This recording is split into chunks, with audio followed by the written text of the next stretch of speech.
Comment parler au cœur de Dieu quand tu es dans la galère, quand tu es dans les problèmes? C'est ce que je vais te montrer aujourd'hui. Tu sais, le plus souvent, lorsqu'on est dépassé, ou dépassé par les problèmes, ou dépassé par ce qui se passe autour de nous, ou dépassé par nos enfants, ou peu importe le problème, on a toujours tendance à penser que Dieu n'est pas avec nous. Penser qu'on est abandonné, penser qu'on est tout seul, penser que les gens ne nous aiment pas, penser. Et toutes ces pensées apportent l'angoisse, la peur, le doute, les inquiétudes, et ce qui nous permet aussi de nous éloigner des autres, de nous éloigner de Dieu, de nous éloigner du plan de Dieu pour nous. Aujourd'hui, je vais te montrer comment parler au cœur de Dieu pour avoir le résultat, pour arriver là où tu veux être et pour que Dieu t'amène dans ta destinée. Voilà comment faire. Mais avant que je ne commence, s'il te plaît, il y a 90% des personnes qui regardent mes vidéos qui ne sont pas encore abonnées. Si tu n'es pas encore abonné, abonne-toi pour qu'on grandisse ensemble. Écoute, David a il a réussi à sortir de ses problèmes, à retrouver sa royauté parce qu'il savait parler au cœur de Dieu. C'est pourquoi il était l'ami de Dieu. C'est pourquoi il était l'homme selon le cœur de Dieu. Et qu'est-ce que David faisait? David dit dans Psaume chapitre 119, verset 65, il dit à Dieu, « Il m'a fait du bien. La chose s'est réalisée.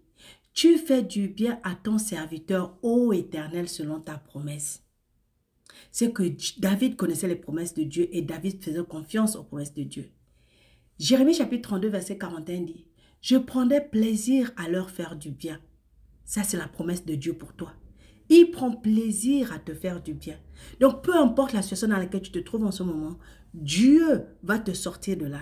Parce que c'est son rôle. Et parce que c'est sa promesse. Et il va l'accomplir dans ta vie.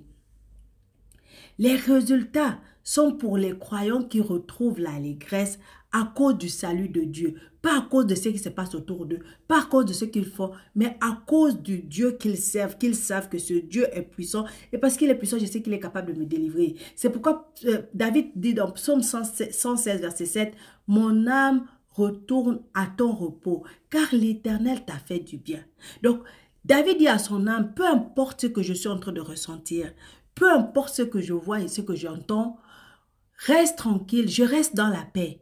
Pourquoi? Parce que je sais qu'il combat pour moi, parce que je sais qu'il va devant moi. Donc, ils sont aussi pour les autres qui se retrouvent ainsi attirés.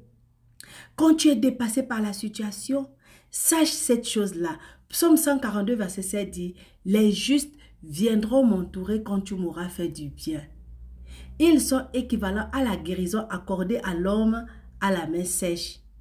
Il est comparé à une brebis à laquelle le Seigneur a fait du bien dans Matthieu chapitre 12, verset 12. Donc, sache que Dieu te fait du bien. Au lieu de rester dans les pleurs, dans les lamentations, dans les accusations, peu importe ce qui se passe autour de toi, reste dans la louange, dans l'adoration, dans la patience, parce que ton Dieu agit et il a promis de te faire du bien. Comme ça, tu parleras à son cœur lorsque tu lui rappelleras, Père, je ne m'inquiète pas parce que je sais que tu combats. Je ne m'inquiète pas parce que tu m'as rendu plus que vainqueur. Je ne m'inquiète pas parce que je sais que peu importe ce qui se passe autour de moi, la victoire m'appartient parce que tu combats pour moi. Abonne-toi et surtout, n'abandonne jamais.